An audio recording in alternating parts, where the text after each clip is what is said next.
As a heiress of a prestigious family, I pursued Lou for 5 years, but he remained unaffected. It wasn't until the arrival of a second pursuer that things took a turn. Confident and full of herself, she quickly became intimate with Lou. I admitted my failure in pursuing him and prepared to exit with a heavy heart. Little did I know, when I couldn't be found, Lou gradually lost his sanity and did something unexpected. Chapter 1. When Ginny came into this world, I knew that even the system had abandoned me. Standing at Lou's doorstep, separated by the door panel, I could hear their laughter. I squeezed the box of chocolates in my hand and turned away. This was my last chance. I have failed once again. Sometimes, you have to admit that the magnetic field between people is a delicate thing.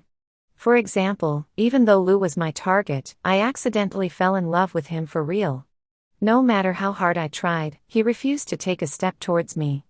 The joyful laughter from behind the door felt like a sharp blade piercing through my heart. Matters of the heart never seem to be fair. Ginny, who had just arrived, received the tender treatment that I had been yearning for over the past 5 years. Chapter 2. I returned home and quietly waited for the system's punishment. But it never came. At midnight, the system finally arrived, panting. "I made a special request for you," it said. "Considering that you have excelled in every aspect of this world except for your pursuit target, and you have even doubled the size of the Jones Corporation, making a significant contribution to this world, there are 2 follow-up options available to you. Option 1 is to switch to a new pursuit target, still with a 5-year time limit. If you succeed in the pursuit, you can return to your original world and regain your healthy body. Option 2 is to cancel the pursuit.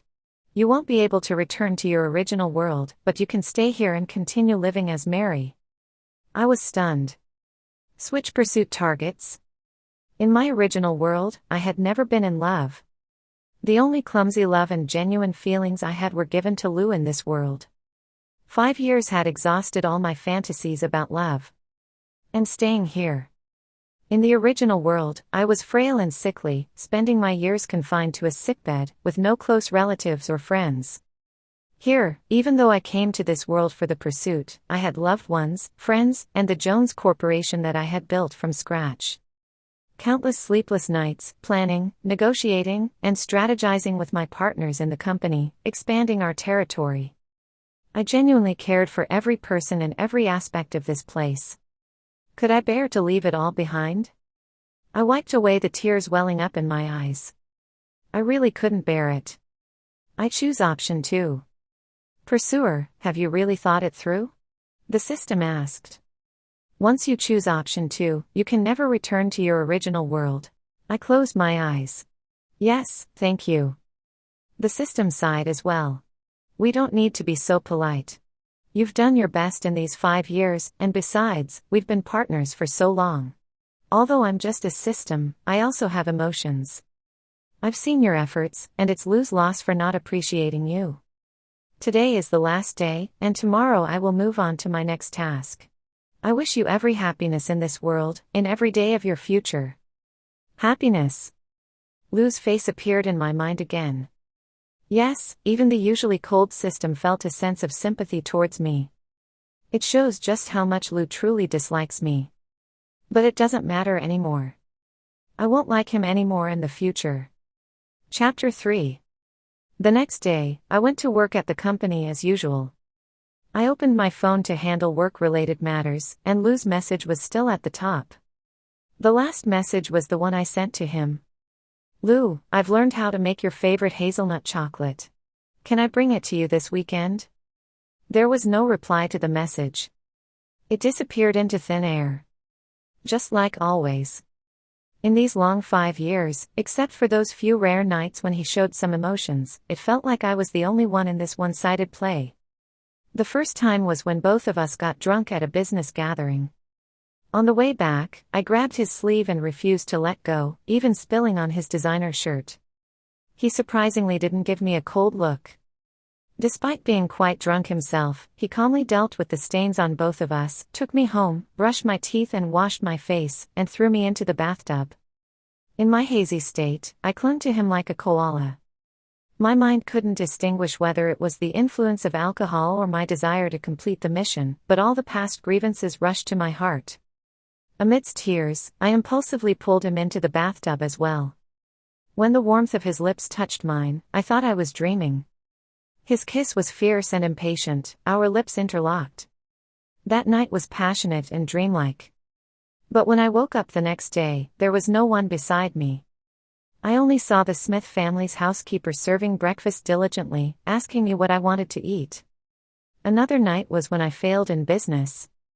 I fell into a trap set by my opponents and suffered huge losses. That night, I sat alone by the river, drinking. Lou's car suddenly stopped by the roadside. He said he happened to pass by. "You're already an excellent manager. There's no need to blame yourself for one failure." That night, he accompanied me by the river and shared his own stories of past failures. In the end, I passed out in his arms and he carried me to the car, taking me home. His embrace was gentle and light, and I trembled lightly in his arms, lifting my head to try to reach his lips. But he avoided it. Later, I learned that he comforted me because he was afraid that my condition would affect an important business negotiation the next day. That negotiation was crucial to the interests of the Smith family. It seemed like it was always the same for these 5 years. Whenever I thought I had tasted the sweetness, I would be drenched with cold water. The cruel reality repeatedly reminded me.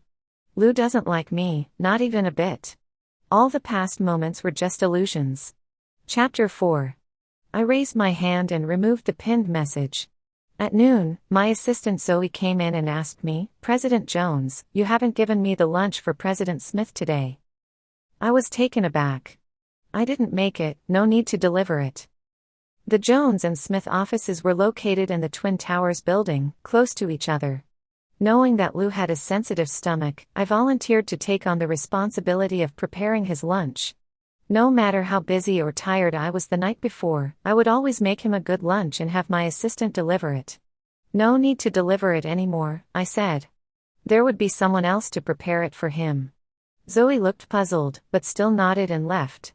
Little did I know, I took a nap until 1 o'clock when the phone suddenly rang. It was Lou's secretary, Lee. "President Jones." He sounded apologetic. "I'm sorry to disturb you, but the lunch hasn't been delivered today, and President Smith is still waiting." I fell silent for a moment. "Lee." "I'm here, President Jones." "Before I started delivering lunch to President Smith, what were the standards for the lunch you ordered for him?" It seems like it was a special meal for 500 yuan.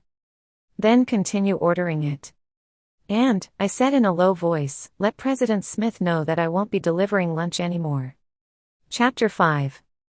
I was annoyed at being interrupted during my nap. It's only natural for a person to feel irritable in such situations. But I didn't expect that at 3 o'clock, Zoe would come in again and tell me that Lou had a stomachache. It seems like he ate something too spicy. Lee is worried. "President Smith refuses to go to the hospital," Zoe said. "He mentioned that you once made him some medicinal soup when he had a stomachache." "Google it." "Huh? Let him Google it himself." I raised my head. If he still doesn't know after Googling, then he should go to the hospital. To be fair, I can't blame Lee. In the past, I used to worry about Lou so much that even the slightest discomfort would make me anxious. Over time, he got used to informing me about everything. And at that moment, a call came in from the front desk. "President Jones, there's a lady named Ginny at the front desk looking for you. She says if she mentions the word strategy, you'll understand." I fell silent for a moment. "Let her come up." Chapter 6. Ginny entered my office and looked around curiously. "So, you're the strategist that the system mentioned, the one who couldn't win over Lou." She sat across from me. "Can I call you by your name?" I nodded. "Sure, go ahead. By the way, is it true that you haven't been able to win over Lou for 5 years? I fell silent for a moment. "Yes. That's strange. I thought he would be quite easy to handle," she pondered. "He even let me stay overnight at his place last night." I froze. Of course, it was when he was drunk, and nothing happened in the end. She stuck out her tongue. "But he gets drunk so easily, he seems like the type that can be easily swayed." "Ginny," I interrupted her. "Why did you come to see me? What's the matter?" Oh dear, she seems somewhat frustrated. I wanted to ask for your help, actually. It's about Lou. He's not very talkative. It was already past noon and he hadn't eaten anything. I asked him what he wanted to eat, but he wouldn't say anything. He just told me to decide for him based on my preferences. And then he started having stomach pain after eating mala hot pot. I got really scared, afraid that last night's progress would be ruined because of this. I heard from his secretary that you used to prepare his lunches. So, Mary, you must know his preferences. Since you're not pursuing him anymore, can you share your strategies with me? Seeing that I remained silent, she continued pleading. Mary, please, I'm begging you. Can you help me? Actually, I don't have any strategies. I shook my head. Although this is the game mission we're playing, everyone here is a living person. I've always believed that genuine care should be exchanged with genuine care. She looked at me, seemingly confused. But aren't they just targets and NPCs to be conquered? Actually, this world isn't much different from the world we come from, I said softly. No matter who you want to conquer, you still need to make an effort to understand them, rather than relying on so-called strategies. But I don't have time. She suddenly lowered her head, tears falling down. I came to this world for my mother. She's not doing well, and I have to complete the mission within a year to save her. She cried harder. Mary, I really need to finish this mission quickly. Only by completing it can I go back home. Fine. I stood up and took out a small notebook from the bookshelf. Inside this notebook are the recipes I've researched over the past 5 years, as well as the things to take note of when taking care of him during his stomach aches. If it's helpful to you, you can take it. She wiped her tears and took it, but after flipping through a few pages, she couldn't help but exclaim, "Oh my, this is so detailed. There's no strategy more detailed than this. This isn't a strategy, it's genuine care." But this time, I couldn't say it out loud. After all, it's quite absurd to think about it. As a failure myself, what right do I have to say these things? Oh, by the way, Mary, I have one more favor to ask. She clasped her hands together. Even though Lou knows that you're a strategist, please keep it a secret that I'm also a strategist. Please, please. I was stunned. What did you say? What? Does Lou know? Ginny tilted her head. He mentioned it himself when he was drunk last night. He overheard your conversation with the system and knows that you're strategizing him. Chapter 7. Ginny's words did create a ripple in my heart, but it quickly faded away. Knowing or not knowing, what difference does it make? In the end, everything is over. A few days later, I attended a business banquet, and Lou was there too. Ginny, dressed in a high-end gown, intimately linked her arm with his.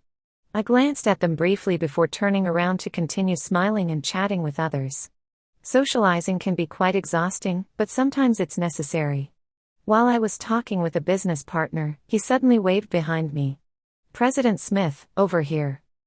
I turned around and saw Lou walking towards me, Ginny not by his side.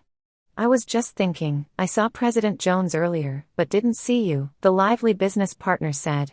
I've been hearing some rumors lately about you too. Are they true? There have been jokes about me and Lou before, and every time I foolishly hoped he would say something surprising. Quite absurd, really. Lou's expression remained calm.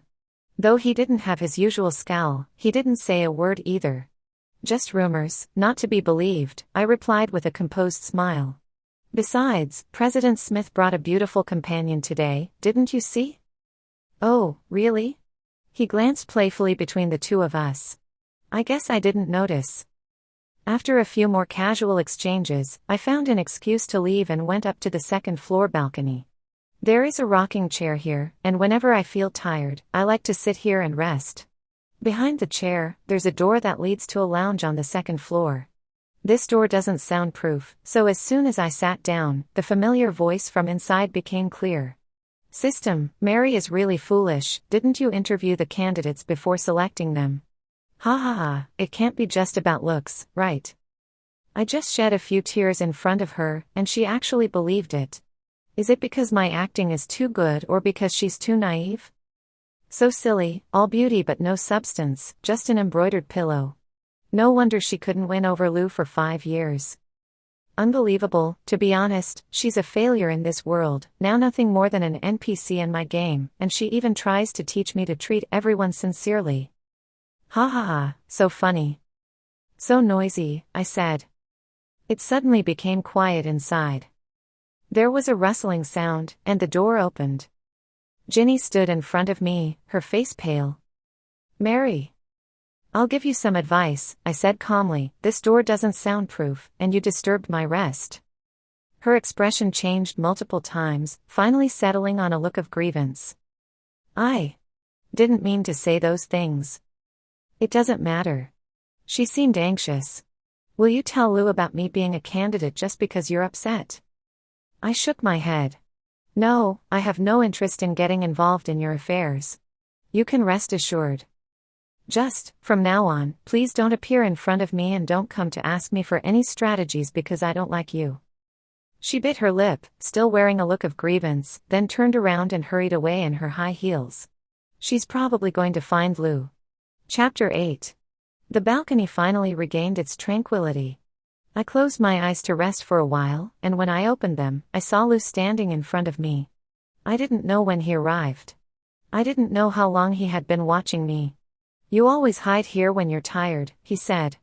Do you need something? I stood up, frowning. He fell silent for a moment. Ginny is straightforward and simple-minded. We have a normal superior-subordinate relationship. Don't make things difficult for her just because I brought her here. Oh, so he came to question me. I looked at Lou and suddenly felt somewhat unworthy of my past self.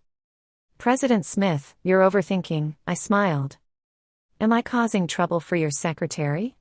Is it because you're jealous that she gets to be by your side? He furrowed his brows. Don't say it like that on purpose. Lou, I'm no longer trying to win you over. He froze. What are you saying? At this point, there was no need to hide anything anymore. You've known all along that I came here with a mission to win you over, right? I smiled. That night, isn't that right? After Ginny told me, I thought for a long time. My conversations with the system always took place when no one else was around. Except for that night, our first night together. I woke up in the middle of the night, feeling overwhelmed by the sweetness in my heart. I couldn't fall back asleep. As I looked at Lou, sound asleep, I quietly got out of bed and went to the living room to summon the system. System, am I about to succeed in winning him over? Intimacy doesn't necessarily mean success in winning someone over. He has to fall in love with you too. I recalled his passionate kisses before bedtime, filled with confidence. He will love me. After a few more words with the system, I suddenly heard a faint sound coming from the bedroom. I quickly silenced myself and tiptoed back to the bedroom. Lou was still fast asleep. I felt relieved. I suppose back then, you were actually awake and heard my conversation with the system, right? I smiled. He didn't say a word, which I took as tacit agreement. I'm sorry for bothering you for so long, but rest assured, it won't happen again, I said as I turned to leave. But suddenly, he grabbed my hand. What do you mean by it won't happen again? He furrowed his brows, his voice trembling imperceptibly. It means that because you don't love me, my mission to win you over has failed. The system has left, and I won't try to win you over anymore. You can rest assured that from now on, I won't have any communication with you outside of work. Of course, if you're not even willing to have work-related communication, I can gradually reduce my collaboration with Smith Corporation, although I don't think it's necessary to have any issues with money. I turned around and left. So all these years, you said you liked me, but it was all just part of your mission. His voice suddenly came from behind me. I paused in my steps. He took a step closer. So you really believed that I was just an object of conquest, that there were no other feelings involved? That's not true. But when the overwhelming love dissipates, what's the point of explaining? Believe what you want. People always believe what they want to believe. For 5 years, I naively thought that my love had already permeated through those trivial acts of care, affectionate gazes, and countless persistent pursuits. Even though he knew I was a conqueror, love and sincerity could still be felt. But he chose to believe his own assumptions and turned a blind eye. Suddenly, footsteps came from behind. "Mary." Lou hurriedly approached, grabbing hold of me as if trying to hold on to something about to be lost. "But I'm not his treasure, never have been. You've been lying to me all along, haven't you? You don't love me at all." He stared into my eyes, questioning. I knew what he wanted to hear. An answer that would prove he hadn't guessed wrong, that he hadn't made a mistake. I met his gaze. "It's all genuine," I said. "What?" He froze. "I came with the mission to win you over, but I also truly love you. Lou, you're so adept at understanding people in the business world. Have you never noticed that my feelings for you were always genuine?" Chapter 9. When I left, Lou was still standing on the balcony, lost in thought. After exchanging pleasantries with some business partners, I was ready to head home. Zoe was waiting for me at the door. "President Jones, are we going back now?" "Yes." "What about President Smith?" "No need to wait." Whether it was attending events together or participating in meetings, I would always wait for Lou. He couldn't handle alcohol well, but in the business world, it was impossible to avoid drinking. Every time, I wouldn't feel at ease until I saw his assistant helping him into the car. "But," Zoe whispered, reminding me, "President Smith seems to have been watching you the whole time." I paused and turned around. Lou had somehow made his way to the entrance of the lobby and was standing not far away. Ginny, who was by his side, seemed to be saying something to him with a smile, but his eyes were fixed on me. Our eyes met, and this time, it was me who looked away first. "Let's go. We won't wait anymore from now on." Chapter 10. The following days were busy for me because it was my grandfather's birthday. I organized a birthday banquet for him at home, inviting some of his friends, including old Mr. Smith from the Smith family. Unexpectedly, Lou also showed up. He was wearing a nice tie, and it took me a while to remember that it was a birthday gift I had given him one year. I had designed the pattern myself. But he had never worn it before. During dinner, I personally served each of the elders a bowl of handmade noodles. Grandfather Chen looked at me and couldn't help but sigh. "Oh, why don't I have a granddaughter like Mary? These noodles are so delicious. She's not only beautiful but also capable of managing a company and cooking. Old Jones, how can you have such a wonderful granddaughter?" "You're out of luck," Grandfather chuckled. "It's all in the genes." Everyone burst into laughter, and the other grandfather glanced at Lou, who was quietly sitting beside me, and teased, "Mary is not young anymore. When do you plan to get married?" In the past, on occasions like this, elders would often make such jokes about me and Lou. It was obvious to everyone that I liked him. But he never responded.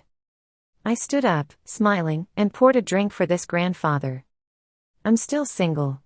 If you happen to know someone suitable, please introduce them to me. If it works out and we get married, I'll give you a big red envelope." Cheers. The glass in front of Lou spilled. I hurriedly wiped the table and the stain on his shirt with my hands. "I'll take care of the tie myself." "Thank you," he said softly. "Lou, how about you? Should grandfather also introduce someone to you?" Lou paused as he wiped his tie. I don't need that, thank you, grandfather." Chapter 11. The old men present, including my grandfather, were all astute individuals. After eating for a while, my grandfather suddenly asked Old Smith if he wanted to play a game of chess with him. Naturally, Old Smith accepted the challenge, and the other grandfathers expressed their desire to watch. At the dining table, only Lou and I remained. To be honest, in the past, I would have been ecstatic about having this opportunity to be alone with him. I would have racked my brain to come up with fresh and interesting topics to talk about with him. But now, I had no desire to speak. The other side of the hall was bustling with activity, people playing chess, watching the game, and offering guidance. On our side, apart from the sounds of our utensils, there was no other noise. "You made the noodles?" he suddenly asked. "Yes." "Making handmade noodles requires skill." "Yes." "Who taught you?" I put down my bowl. If you don't find them tasty, you don't have to eat them. He froze. That's not what I meant. I'm full. I stood up and went to the third-floor terrace. Grandfather enjoyed lively environments, so I had prepared fireworks on the terrace for today. To my surprise, he followed me up. Let me help. Everything is already set up. Just wait downstairs to watch. But he still didn't leave. Is there something else? I went to the mall yesterday and happened to see a pair of earrings that would suit you. You must be mistaken. Today is my grandfather's birthday, not mine. Silence filled the air once again. Just as I finished checking everything and was about to go downstairs, he suddenly spoke again. That night, I heard everything. Your conversation with that system. I couldn't bear being deceived, so I left early the next morning. You didn't hear everything, I said. What? He was bewildered. Actually, that night, I said more after that. After making sure he was asleep, I sneaked into another room and quietly asked the system another question. I asked the system if I could choose to stay in this world if I successfully completed the conquest. I looked up at the pitch-black night sky. I said that I couldn't bear to leave you, that I wanted to be with you forever. That night, I was so happy, not only because our relationship had grown closer, but also because the system eventually agreed to help me apply to stay by your side, in this world, after a successful conquest. Perhaps, after all, I stayed in this world. But there was no longer any connection with Lou. Chapter 12.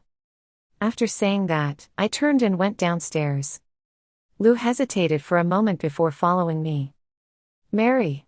He called out. Miss, Ginny from the front desk said she's looking for you, the maid said at the staircase. What could she want? Confused, I went outside and saw Ginny standing timidly at the villa gate, holding a gift box in her hands. Lou, equally puzzled, joined me and asked, What are you doing here? I heard that old Jones was celebrating his birthday, so I prepared a small gift. Her eyes welled up with tears. You won't dislike it, will you? I remained silent. I clearly told her not to appear in front of me anymore. Mary, can you come here for a moment? She asked cautiously. I took a couple of steps forward. She suddenly leaned closer to my ear. Mary, I'm at a critical stage in the conquest. Can you act along with me? She whispered. With that, she grabbed my hand and threw the gift she was holding herself, taking a few steps back and falling to the ground. Mary. Tears streamed down her face. Meanwhile, I had my back turned to Lou, so he couldn't see what I was doing with my hand. I suddenly understood Ginny's intention and let out a sigh. As expected, Lou quickly walked over. What's going on? He asked, furrowing his brows. Lou. She maintained her fallen posture, tears glistening in her eyes. I just wanted to give the gift to Mary, but you weren't invited, and you shouldn't have come in the first place, Lou said coldly. What? What? Her eyes widened, seemingly unable to comprehend why the situation didn't unfold as she had imagined. But this outcome was already anticipated. The Lou I knew wouldn't be swayed by such petty tricks. Perhaps he had been indifferent to me before, but he wasn't the brainless domineering CEO from a novel. If he couldn't see through such a simple scheme, the Smith family would have been completely defeated by him long ago. Ginny's plan to use me as a risky move went wrong. In the end, Lou called the villa manager and the security escorted Ginny out. After the surroundings returned to quiet, Lou turned to me and apologized. Today is my grandfather's birthday, I sighed. With your girlfriend causing such a scene, if it had been captured by the media, I would kindly ask President Smith to address and resolve the situation, wouldn't you? Lou furrowed his brows. She's not my girlfriend. Suddenly, he stood in front of me. Mary, it's you that I like. I was stunned, inexplicably looking at him. He took my hand. Lou's hands were beautiful. How many times in the past had I hoped that such beautiful hands would willingly hold mine? I've thought it through. It's you that I like. Before, I just thought you had ulterior motives in getting close to me. I didn't want to fall for someone who was only using me to complete a conquest mission. I don't want to invest my emotions and receive deception in return, that's why Lou, I once heard a saying, I interrupted him. Love is about acceptance. If you truly love someone, you won't care about keeping track of the efforts and rewards in love. I gently let go of his hand. Lou, you don't love me. You only love yourself, not wanting to get hurt. Chapter 13. After the fireworks display and seeing off all the guests, I returned to the villa. These old men, they eat so little, the maid said while tidying up. Getting old, their appetites have decreased. She suddenly chuckled. Except for young Master Smith, he eats a lot. Not even a single noodle left. I smiled and went upstairs to find my grandfather. He was in his study, waving excitedly at me. Mary, come here. I'm analyzing the chess game I played with old Mr. Smith just now. Look at this move, how can I survive? I walked over and sat across from him, thinking for a moment before placing a stone on the board. Brilliant. Grandfather clapped his hands and laughed. Truly brilliant. Your Go skills are still the ones I taught you. The student surpasses the master, he said emotionally. You taught me well. Have you been having some conflicts with that boy from the Smith family recently? He casually asked. I fell silent for a moment. Grandfather. Yes. I don't like him anymore. Grandfather held a chess piece, his gaze sharp. You liked him for 5 years, and now you suddenly say you don't like him? Yes, I lowered my head. Do you think I'm too stubborn? The air grew quiet, and he suddenly put down the chess piece, straightening his back.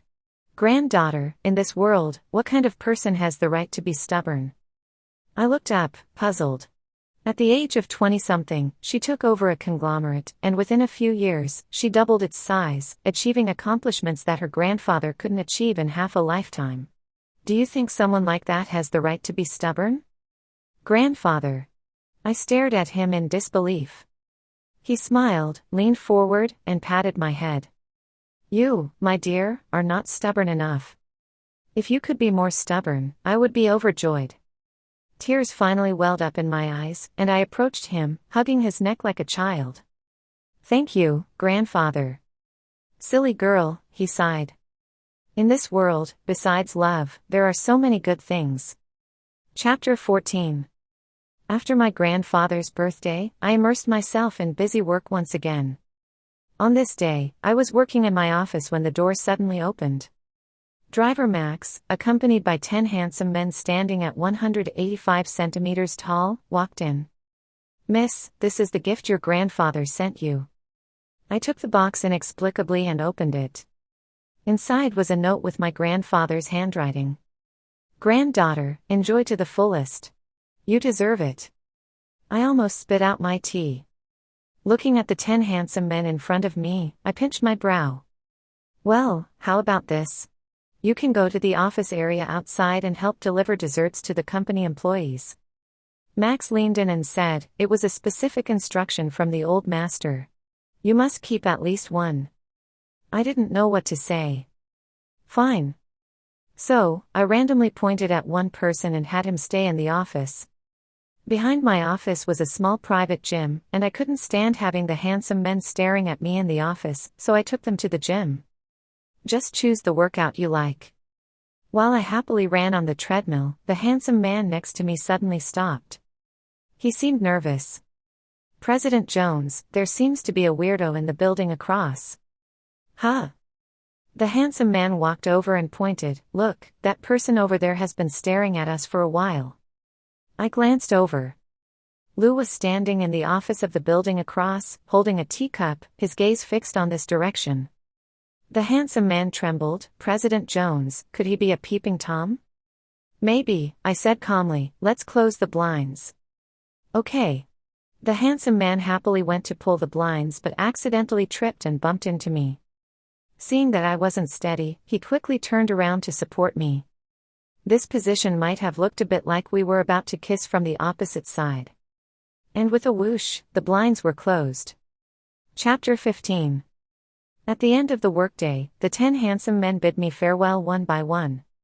My eyebrow twitched, thinking that I definitely needed to talk to my mischievous partner at home tonight. I couldn't let them come again tomorrow. After all, the entire afternoon felt like no female employee was in a working state. As I walked to the secretary's office, Zoe was still there. "Why haven't you left yet?" I casually asked. She looked troubled, because Lee has to work overtime today. Lee? Lee from the Smith family? What does his overtime have to do with you? He's my boyfriend. President Jones. I guess Zoe realized what she said and quickly stood up, looking like she was about to cry. We're not. It's okay, I was surprised, but I had no intention of interfering. That's great, actually. Love is freedom. Don't worry about any concerns you might have because of me. No wonder Zoe knew all the gossip about the Smiths. Actually, we got closer while helping you and President Smith with messages and delivering meals. She seemed a bit embarrassed. By the way, President Jones, did you know? President Smith got injured. President Smith doesn't know what happened, but he cut his hand on broken teacup fragments in the afternoon. Lee is taking him to the hospital for bandaging, so he hasn't left work yet. Oh. You don't seem to care much. She touched her head. Yeah, I smiled. So, you don't need to tell me anything about President Smith's matters from now on. Chapter 16. The next day, in the lobby of the company, I saw Lou. His right hand was still wrapped in gauze. "Can you give me some time?" he whispered. "Lou," I sighed, "if it's work-related, let someone else handle it." "It's not work-related," he interrupted me. "Please, Mary, just 5 minutes. Just 5 minutes." I furrowed my brow and looked at him. He reached out and held my hand. "Mary, if you're concerned about Ginny, because she's upset, I've already talked to her. I admit that I initially intended to provoke you by making her jealous. I disliked being controlled by you all the time. I wanted to allow myself to like someone else, to try and like someone who genuinely cares about me. But I realized that I couldn't do it. What you said before was right, love shouldn't be about keeping score. Now, I've come to realize that I can't stand having someone else by your side." He softened his voice. "Please don't be angry, okay?" "Lou, you've misunderstood," I said calmly. "Our relationship has nothing to do with other people, and I'm not angry with you. I just don't love you anymore. And you, perhaps you haven't distinguished between possessiveness and love." For the past 5 years, he kept his resentment hidden, never willing to admit his feelings for me but never blocking me either. He accepted my kindness but always pushed me away, yet always left me with a glimmer of hope, hoping that maybe this time, the next time, he would turn back and look at me. "You're just unwilling to let go of what was originally yours." "No, that's not true," he looked pained, vigorously shaking his head. "I truly love you." As we were caught in this struggle, I suddenly saw Ginny. She stood outside the door like a ghost. Our eyes met, and she forced a smile, walking in. Lou followed my gaze and turned to see her too. "Lou, why didn't you answer my calls?" She took a step forward. "Why did you arrange a meeting with the HR department to discuss terminating my contract? Why have you been avoiding me?" "Ginny," Lou frowned, "maybe I initially created a misunderstanding, but we've already cleared things up." "What did you clear up?" She suddenly shouted, "I like you, I love you, can't you see that? When we met, you clearly said I had a lively personality, that I had a kind heart, that my voice was pleasant. You were clearly moved." Lou fell silent for a moment. "I'm sorry, you're wonderful, and I know you genuinely like me, but I just don't have feelings for you." Ginny looked at him blankly, then suddenly pointed at me. "It's you, isn't it? You told him, didn't you? You said I was scheming, didn't you?" "What?" Lou was taken aback. "How could you be so malicious?" She threw the notebook I had given her. "You used me to test his sincerity, didn't you? Even though your scheme has failed, why are you still being despicable?" "You've misunderstood. I didn't tell him," I said calmly. "I'm not interested in whether your scheme with him succeeds or not." "You're lying. You didn't tell him, so why doesn't he like me?" Her gaze was filled with resentment. "You just can't stand your own failure, so you don't want me to succeed either." There was no need to reason with someone who was being irrational. Security. I turned my head, and someone immediately approached. Ginny was escorted out of the door, still shouting. Meanwhile, Lou remained frozen in place since he heard the word scheme. His hands trembled as he bent down to pick up the notebook from the ground. This is. She asked for it from me. Since she doesn't need it anymore, throw it away. But he held on to the notebook tightly, seemingly still unable to recover from the shock. You see, Lou, what you once believed, what you were so sure of, may not always be right. You never understood how to determine sincerity. And the moment of truth came earlier, and more unexpectedly, than imagined. Mary, what she said. His voice trembled. It's all true. I looked directly into his eyes and said calmly. Both Ginny and I were schemers. Chapter 17. After that, Lou started becoming attentive. Flowers during holidays, lunch on my desk, daily caring messages, occasional small gifts. I heard that he started learning how to cook. Everything seemed to have turned around. He suddenly lowered his pride and said he would do everything I had done before for me. But I remained unaffected. Months passed, and I barely paid him any attention besides work, yet he persisted. On this day, when I finished work, a fine drizzle fell from the sky.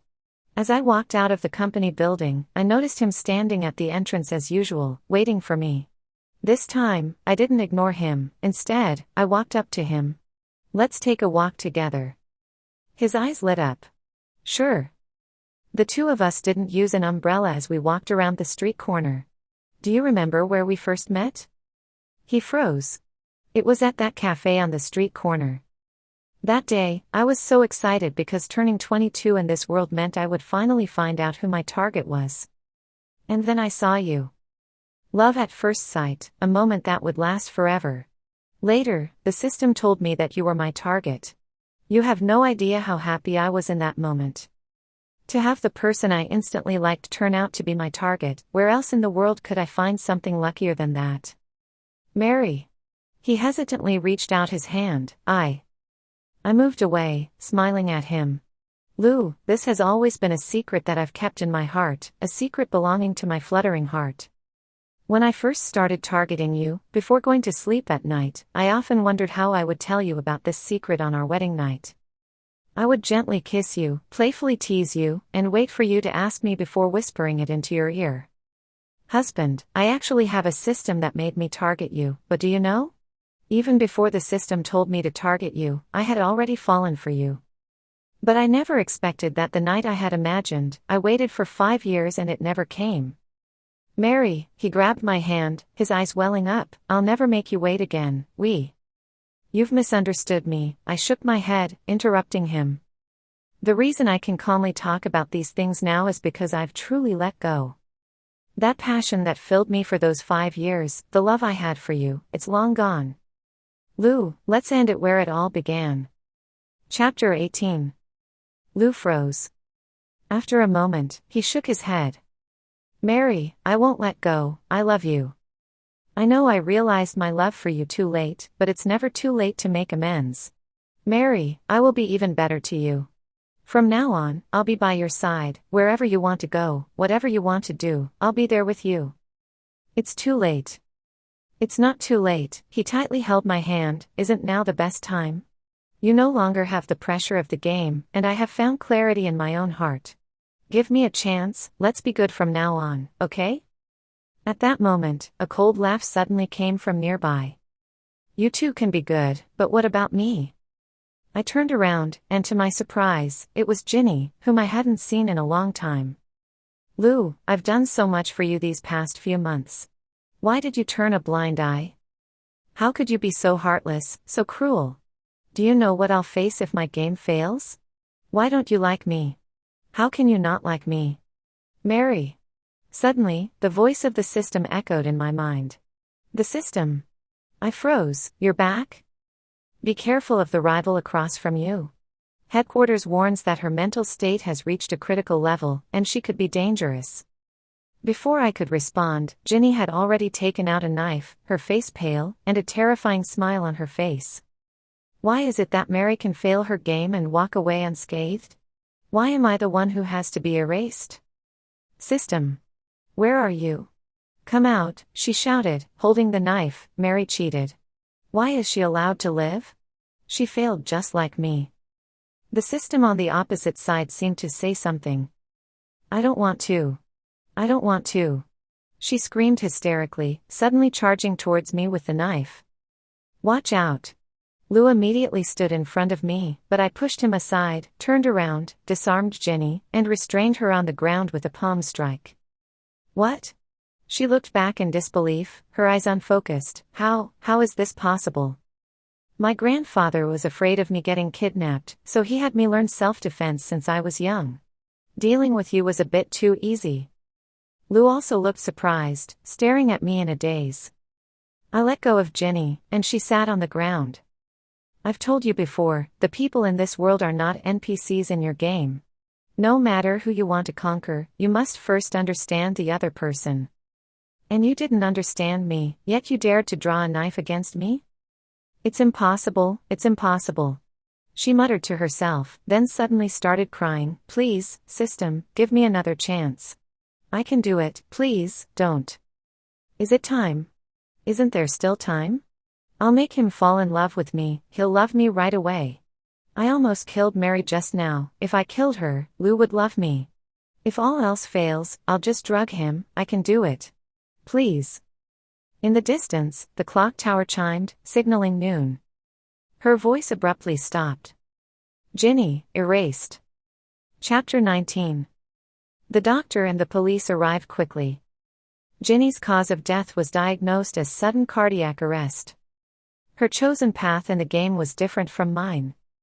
I chose to grow up in this world from a young age, waiting for missions to come, while she chose to enter a world halfway, directly accepting a preformed identity and completing missions. She had no family or friends here. The scene was quickly cleaned up. System, will she have another chance in another world? I asked softly. The system sighed. She previously signed a contract for a quick game mission. The desired rewards were not only a healthy body in the original world but also endless wealth. The more she wanted, the heavier the corresponding punishment for failure. If her system doesn't follow the rules and erase her, it will be considered a mistake, which will affect promotions and salary raises in the future. If her system pleads for her, the best outcome would probably be returning to the original world. But even in her original world, she wouldn't have lived much longer. I sighed. Why? Did it end up like this? Lou asked in a daze. Is she really dead?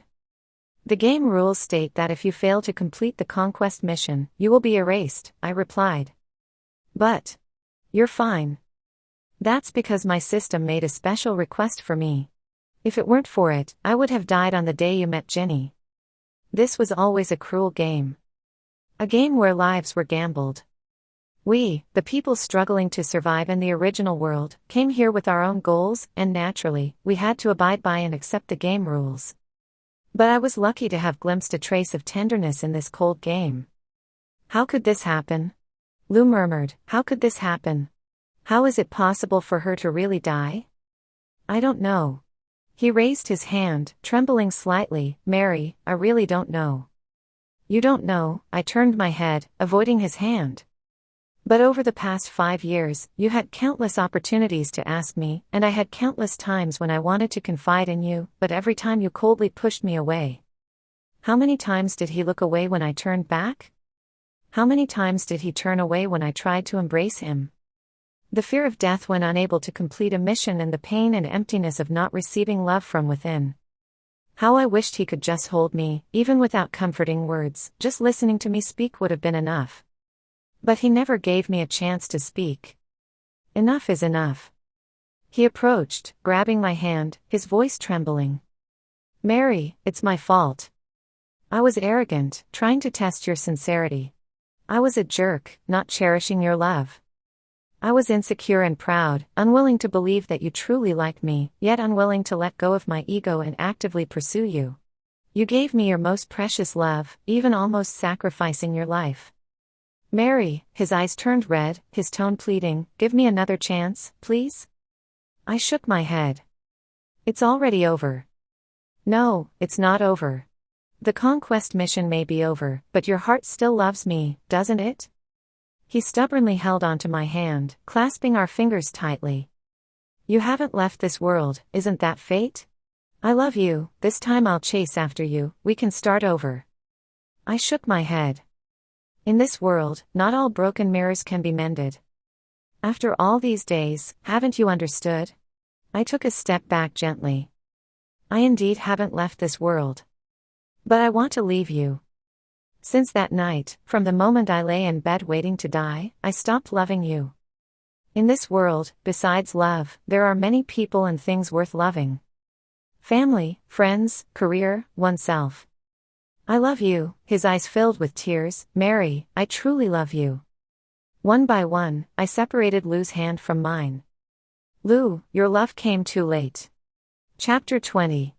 After that, in order to make Lou give up on me, I still blocked him. Grandpa arranged 4 1.9-meter bodyguards for me, making it impossible for Lou to get close to me. After a while, Grandpa told me that Lou had resigned as the CEO of Smith Corporation and handed the company over to his younger brother. He left the city. Lee said that President Smith went to find the system, Zoe said. The system? He said that there is a system in this world, and if you can find that system, you might be able to find a way to be reborn or go back in time. Upon hearing this, I felt a sense of melancholy. What's the use of that? Instead of thinking about living another life, it's better to cherish the people who will be by his side in the future. Maybe he also knows that in this lifetime, he won't find someone as good to him as President Jones was to him, Zoe sighed. Zoe and Lee are getting married. I gave her some time off for the wedding and also took a day off for myself. My system here helped me handle some matters left behind by Ginny's system. Now that it's time to leave, I want to say goodbye. Holding a beer, I drove to the beach and sat on the rocks. System, I called out to it. Yes. I've been thinking about a question these past few days. Go ahead, ask. Why does Ginny's mission deadline only last for 1 year, while mine lasts for 5 years? Well, it stuttered. I smiled. In theory, even though we chose different paths, the mission deadlines should be the same. Actually, before, you made a special request for me every year, didn't you? It fell silent, seeming a bit embarrassed. What did you exchange for these 5 years? Just my performance bonus. As expected. Do you ever regret it? I chuckled.